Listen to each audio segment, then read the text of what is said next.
You think the nice guy wins. You believe hard work gets rewarded.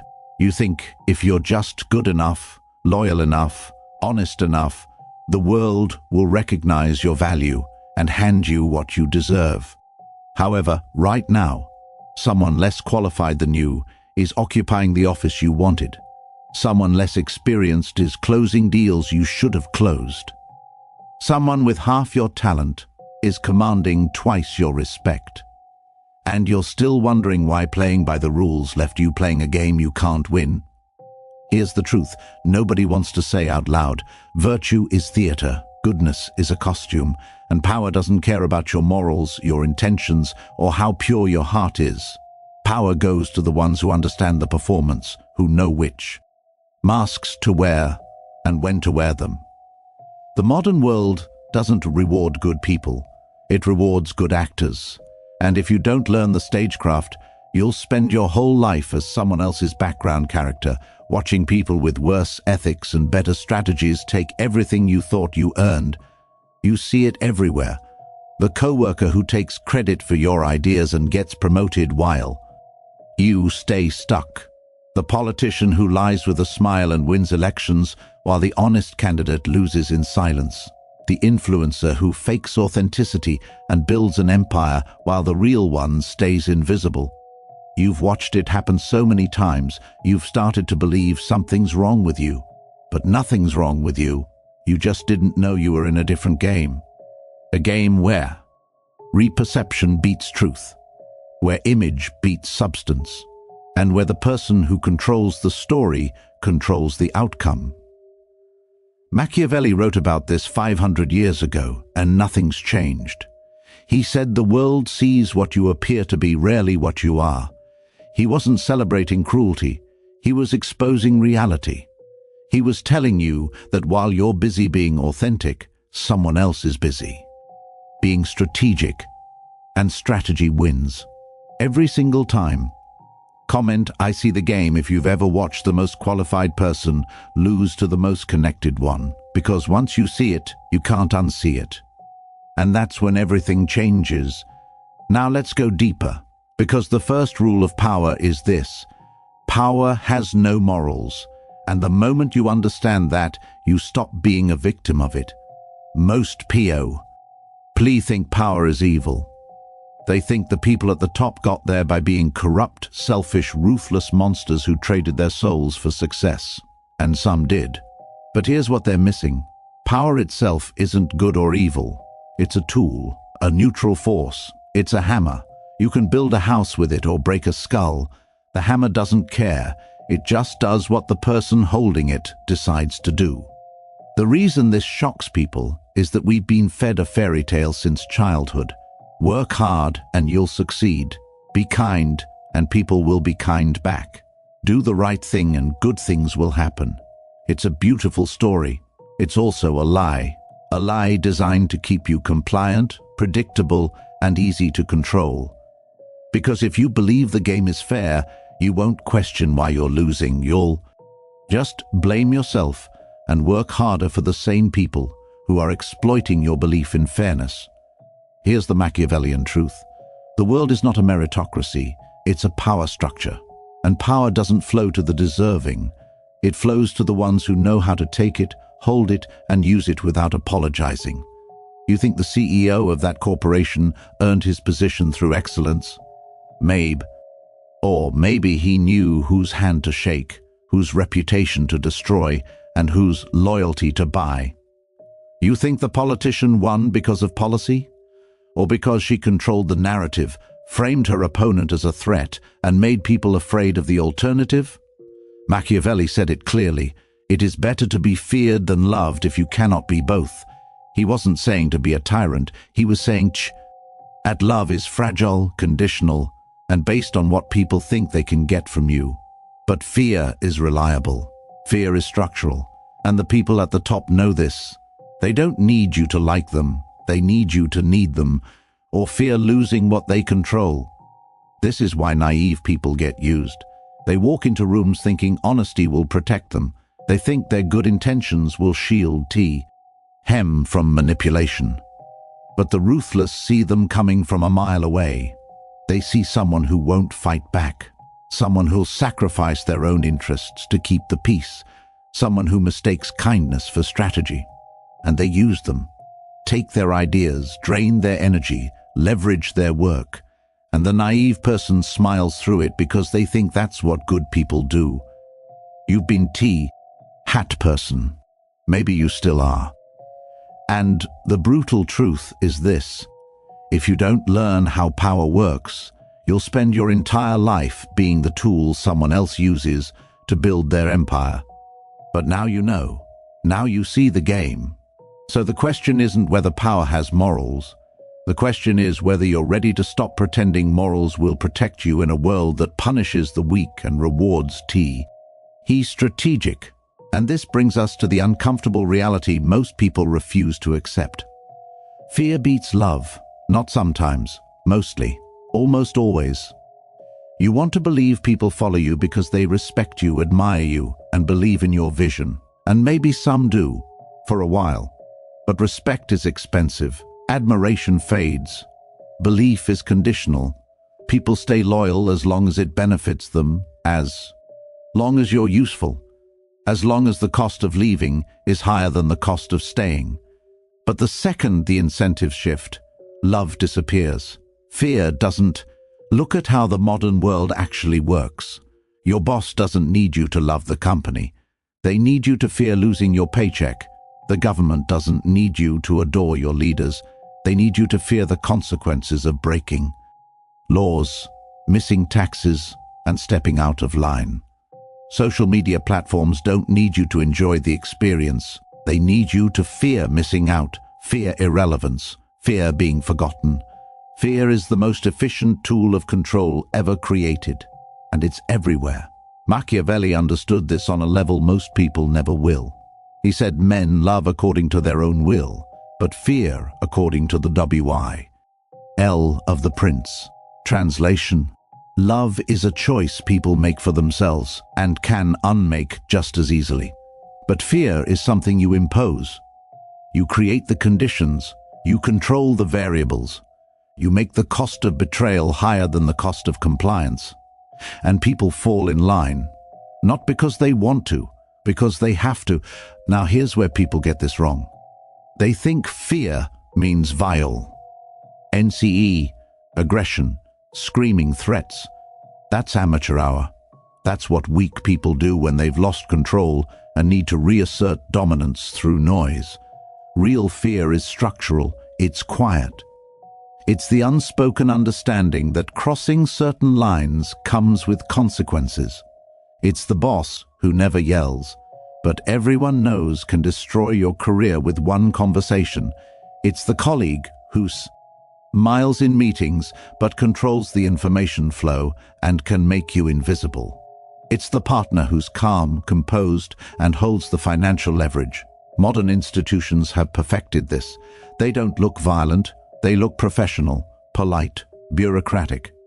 But the fear is there, embedded in every contract, every performance review, every social credit score, every algorithm deciding what, why, who see, and who sees you. You're compliant, not because you're inspired. You're compliant because the system makes non-compliance expensive, and that's Machiavellian power in its purest form. So when someone tells you to lead with love or build relationships based on trust, ask yourself this: are those people actually powerful, or are they just likable? Because likability gets you invited to part. Power gets you the ability to decide who gets invited at all, which brings us to something even more dangerous than fear itself: your reputation. Because in the modern world, reputation is armor. It's the difference between being untouchable and being destroyed. People don't follow your reality. They follow your image. They don't know who you actually are. They know the version of you that exists in their heads, shaped by rumors, stories, associations, and appearances. And that version is more powerful than the truth. It's a weapon, a shield, and a trap for anyone who underestimates you. Think about the last time someone's reputation protected them from consequences. The executive accused of misconduct kept his job because his image was too valuable to the company. The celebrity core. T, in a scandal, who spun the story and came back stronger. The politician who lied openly but maintained power because their base believed the image more than the evidence. Reputation isn't about truth, it's about control. And if you don't actively shape how people perceive you, someone else will shape it for you. Machiavelli said, "Everyone sees what you appear to be, few experience what you really are." He was telling you that most people will never know you. They'll only know the story they've been told about you. And that story is everything. It decides whether people trust you, fear you, follow you, or destroy you. It decides whether your mistakes get forgiven or weaponized. It decides whether you get opportunities or obstacles. Here's how this plays out in real life. Two people make the same mistake. One has a reputation as a hard worker, a team player, and someone dependable. The other has a reputation as lazy, unreliable, and someone who cuts corners. Guess which one gets a second chance and which one gets fired? Same mistake, different image, different outcome. That's the power of reputation. It's a preemptive defense system that makes people interpret your actions in the lie most favorable to you. And this is why reputation isn't just something you protect. It's something you weaponize. You build an image of competence, decisiveness, and calm under pressure. You become known as someone who delivers results, who doesn't panic, who can't be rattled. And suddenly, people stop testing you. They stop challenging you. They assume you're 10 steps ahead even when you're no. Because your reputation precedes you. It does the work before you even enter the room. But here's the trap. Reputation is also a target. The moment you become powerful, people will try to tear down your image. They'll spread rumors, twist your words, highlight your failures, and downplay your successes.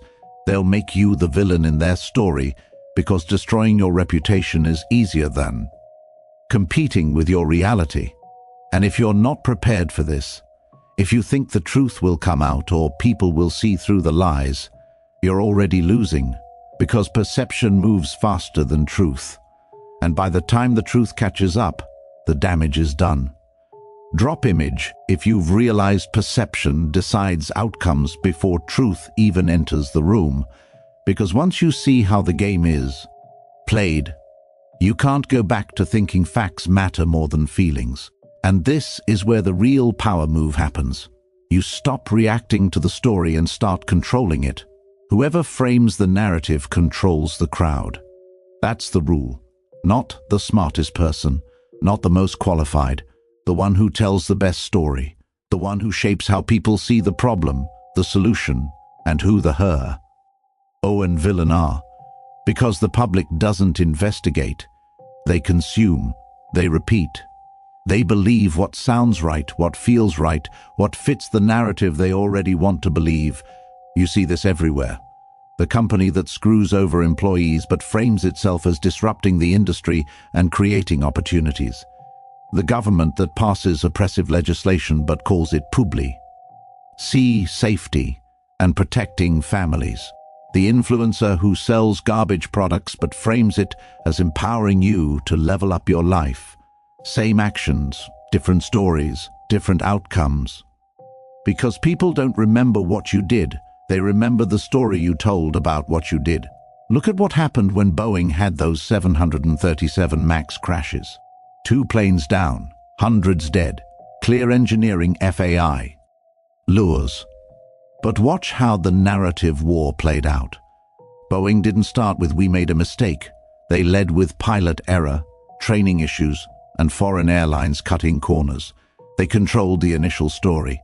And even though the truth eventually came out, that first narrative bought them time, softened the blow, and shaped how millions of people interpreted the crisis. That's not damage. Control. That's narrative warfare. And it works because most people never go deeper than the headline. Machiavelli understood this better than almost anyone. He said the lion cannot protect itself from traps and the fox cannot defend itself from wolves. Therefore, one must be a fox to recognize traps and a lion to frighten wolves. Translation: strength isn't enough. You need a strategy. You need the ability to see the game, recognize the traps, and position yourself as the one people trust, fear, or need. And that requires controlling the story. Here's how this works in practice. Let's say you make a decision that pisses people off. You have two options. Option 1, let other people define what happened. Let them frame you as selfish, reckless, incompetent. Let the narrative spiral. Let the story become about your failure. Option 2, you frame it first. You control the context. You explain why the decision was necessary, what the alternative would have cost, and how this serves a bigger purpose. You make yourself the protagonist, solving a problem instead of the villain creating one. Same decision, different story, different reputation. And the version people hear first is the VE. They believe. Even if contradictory information comes out later, the first frame sticks. It's a cognitive bias. It's how human brains work. And the powerful know this. They don't wait for the truth to defend them. They shape the truth before anyone else gets the chance. This is why modern power isn't about physical force. It's about information warfare. It's about being the first voice in E-room, the loudest voice in the algorithm, the most credible voice in the narrative. It's about making people believe your version before they even hear the other side. And once they believe, once they've emotionally committed to your story, facts won't change their mind. Because people don't want the truth. They want confirmation that the story they already believed was right. So if you're still thinking power comes from being the best, being the smartest, being the most ethical, you're missing the entire point. Power comes from being the one who controls what people think is true. And in the modern world, that's the only game that matters. But here's the part that makes people uncomfortable. Because controlling the narrative is one thing, but sustaining power requires something even dark. You need allies. But you need to understand what allies actually are. Loyalty is not a virtue in politics or business. It's a transaction. And the moment you stop treating it like one, you become vulnerable. People love to romanticize loyalty. They think it's this noble, timeless bond between people who genuinely care about each other. And sometimes, in personal relationships, maybe that exists. But in power dynamics, in professional settings, in politics, business and social hierarchies, loyalty is a rental agreement. You pay for it with benefits, opportunities, status and protection. And the second you stop paying, the second the cost of staying loyal outweighs the benefits, people leave. Or worse, they turn on you. Here's a perfect example. Look at what happens in corporate layoff. You've got employees who have given 10, 15 or 20 years with a company, worked weekends, skipped family events, believed in the mission, thought they were part of a family.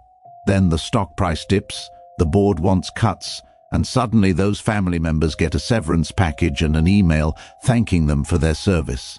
No loyalty, just math. The company extracted value as long as it was profitable, then cut the relationship the second it wasn't. That's not betrayal. That's just how institutional loyalty actually works. It was always transactional. The employees just didn't realize it. And it works the other way too. The executive who gets poached by a competitor for a bigger salary and better title. The politician who switches parties when the polls shift. The influence. Who drops their talent agency the moment a better deal appears. Same principle.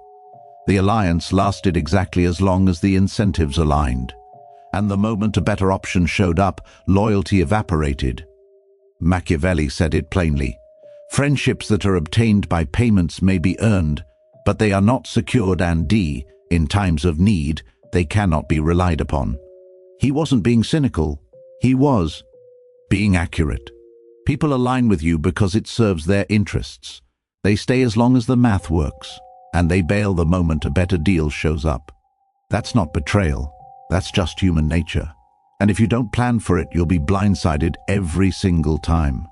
Here's the pattern. You help someone. You give them opportunities, access, credibility. You think you're building loyalty. Why? Think they owe you something. But they don't see it that way. They see it as a transaction that's already complete. You gave them what they needed. They gave you their temporary alignment, and now the contract is over. And when someone else offers them more, when their incentives shift, when staying loyal becomes a liability instead of an asset, they walk. And you're left confused, bitter, won, airing how someone you trusted could betray you. But they didn't betray you. You just misunderstood the relationship. The powerful don't make this mistake. They treat alliances like investments. They diversify. They don't put all their trust in one person or one group.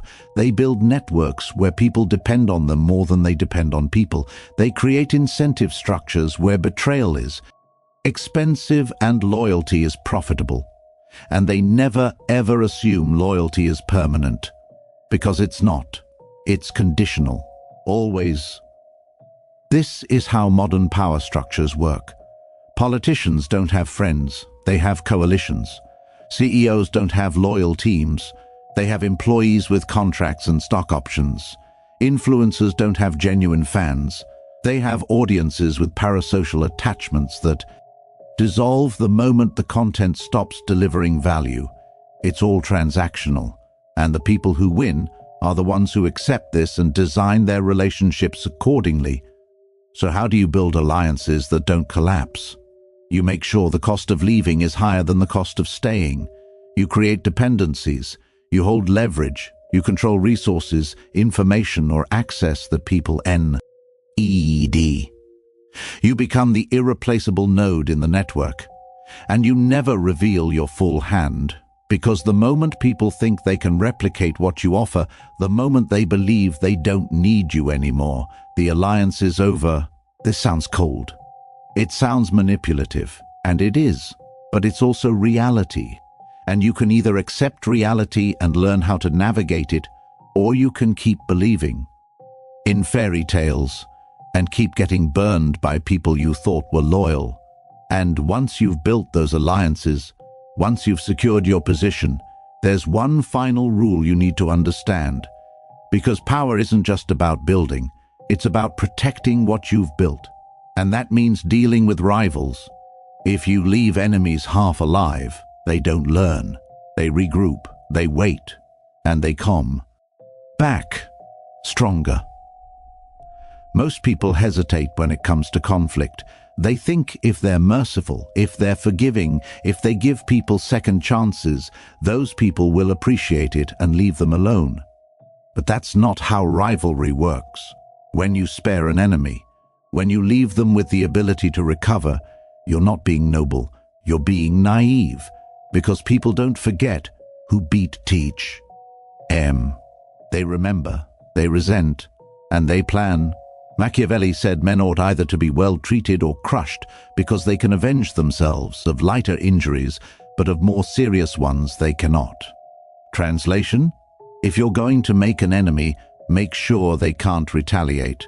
If you're going to challenge someone, destroy their ability to fight back, because anything less than total neutralization leaves you vulnerable.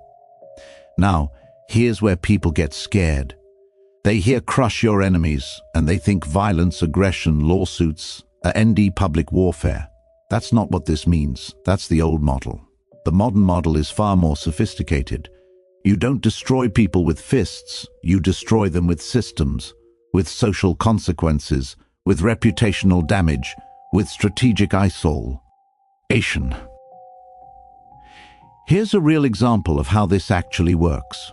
A few years ago, a mid-level executive at a tech company tried to undermine his director by spreading rumors about incompetence and taking credit for team wins in private meetings with upper management. Classic rival move, the director found out. But instead of confronting him publicly or going to HR and creating drama, she did something SMA. She quietly restructured the team, moved him to a project with no visibility, stopped inviting him to key stakeholder meetings, started making important decisions around him, built relationships with his direct reports so they saw her as their real leader. Within 6 months, he was invisible. Within a year, he left for another company because he couldn't figure out why his career had stalled. She never said his name, never fired him, never created a scene. She just removed his access to power, and he self-destructed trying to figure out what happened. That's modern elimination, clean, quiet, structural, no fingerprints. And by the time the rival realizes what's happening, it's too late. They've been neutralized without anyone noticing there was even a fight. Here's another version. S. Omionan tries to damage your reputation publicly. Posts something on social media, spreads a rumor. You have options. Option 1, write back publicly, defend yourself, get into a back and forth that makes you look defensive and keeps the story alive. Option 2, ignore it completely and hope it goes away. But silence can look like guilt, and the narrative spreads unchecked. Option 3, the strateg. IC move. You let your network do the work. You reach out privately to key people. You provide context without being emotional. You let credible third parties defend you while you stay above the fray. And then you quietly make sure that person loses access to the spaces where their voice matters. Not dramatically, just strategically. They get excluded from opportunities. Their credibility erodes.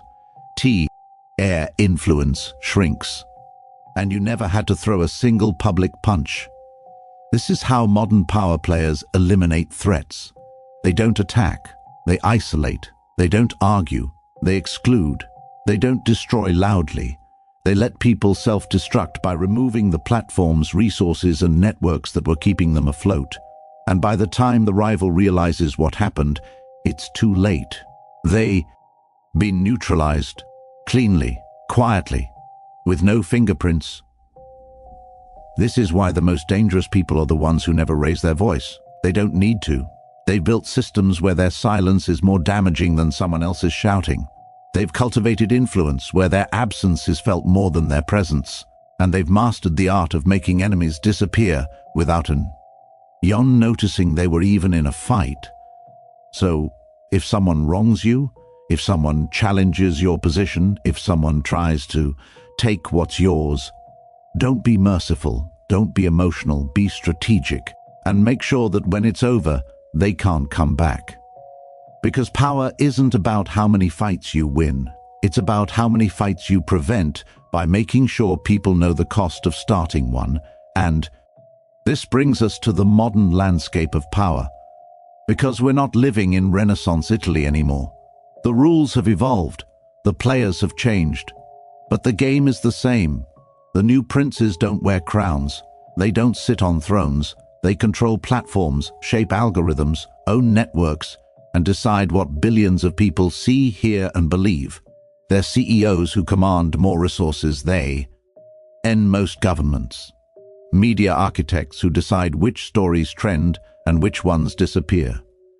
Tech emperors who own the infrastructure of modern communication. Influencers who have more loyal followings than most politicians. And they all operate on the same Machiavellian principles that worked 500 years ago. You think Elon Musk is powerful because he's smart. He's powerful because he controls the platforms where conversations happen. He bought Twitter, renamed it X, and now he decides which voices get amplified and which ones get suppressed. That's not innovation. That's infrastructure control. You think Jeff Bezos built an empire on good customer service? He built it on supply chain domination and data monopolies that make it nearly impossible for competitors to survive. You see, Mark Zuckerberg cares about connecting people. He cares about controlling the algorithms that decide what 3 billion people think is real. These aren't innovators, they're modern princes. And they've mastered the art of power in ways Machiavelli would recognize instantly. Here's what they understand that most people don't. Power today isn't about controlling land or armies, it's about controlling attention, information, and behavior. It's about being the gatekeeper, the platform, the irreplaceable node. You don't need to force people to do what you want.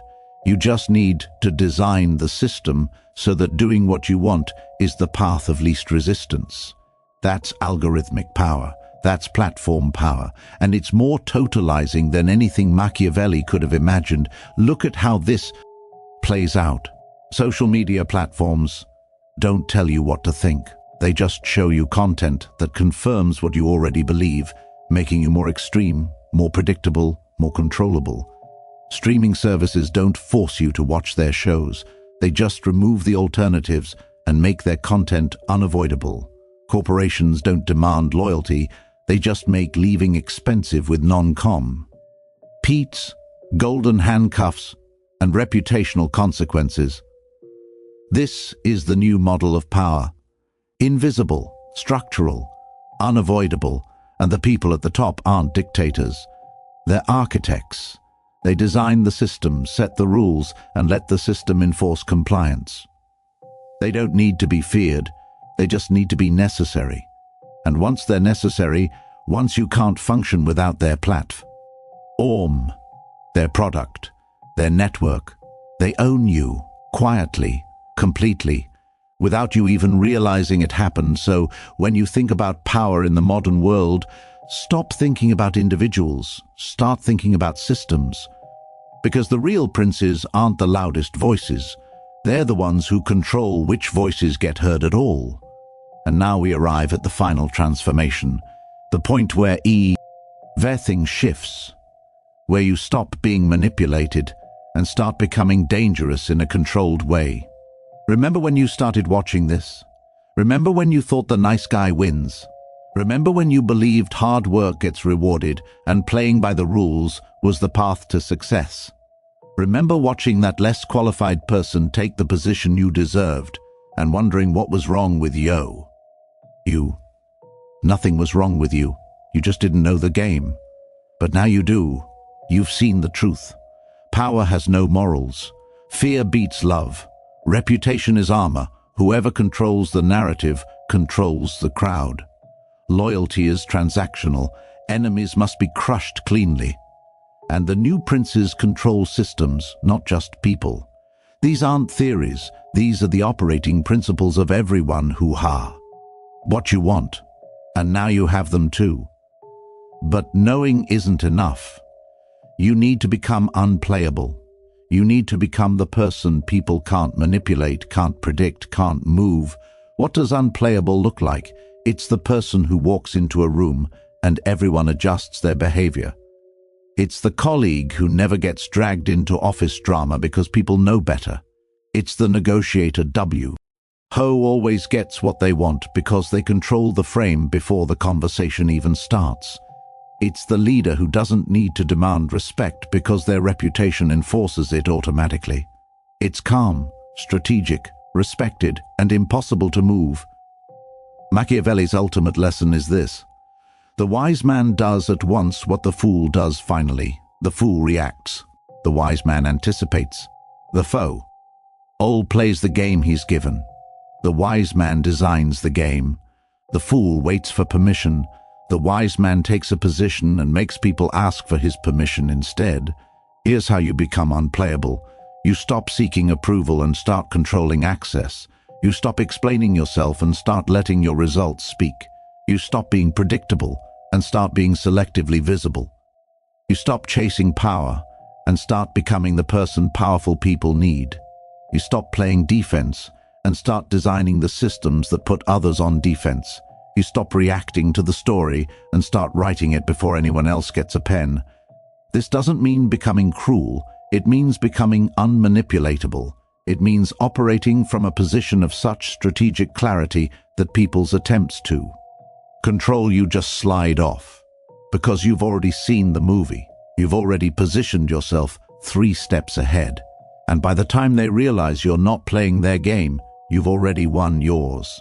This is the transformation, from approval-seeking to strategic, from reactive to anticipatory, from used to irreplaceable, from predictable to unreadable, from weak to respected, from someone LSE's pawn to the player everyone else has to account for. That's what Machiavellian power gives you. Not cruelty, not evil, just clarity. And clarity is the most dangerous thing you can have in a world built on illusions. Comment unplayable if you're done being the predictable one. And if you want part 2, say what arena you want to master next. Work, relationships, social status. Because the principles are the same, but the application changes. And once you see how deep this goes, there's no going back. You came here thinking power was something evil people had and good people avoided. But now you know, power is a tool. And the only question that matters is whether you're going to keep being someone else's tool or whether you're finally ready to pick up your own. The choice was always yours. You just didn't know you were allowed to make it. Now you do. So what are you going to do with that? The world doesn't reward good people. It rewards strategic ones. And you just learned the strategy. Now go use it.